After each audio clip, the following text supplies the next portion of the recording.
पहली तारीख को पालमपुर दिल्ली गेट विस्तार में हमारी एक्टिवा चोरी हुई है। आप देख सकते हैं यही शख्स है, वो नीली जर्सी वाला यही शख्स है जो ये वारदात को अंजाम दे रहा है। पुलिस कंप्लेन किया है पर अभी तक कोई गुनहगार पकड़ा हुआ नहीं है। आशा है जल्द से जल्द पुलिस डिपार्टमेंट ऐसे चोरों को अपने ठिकाने पे लाए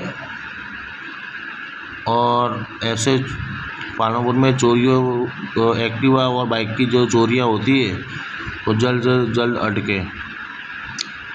कृपया एक्टिवा में चाबी बिल्कुल न रखें। आप देख सकते हैं, ये देखो, ये ब्लू जर्सी में जो बंदा आ रहा है वो एक्टिवा चोरी करके ले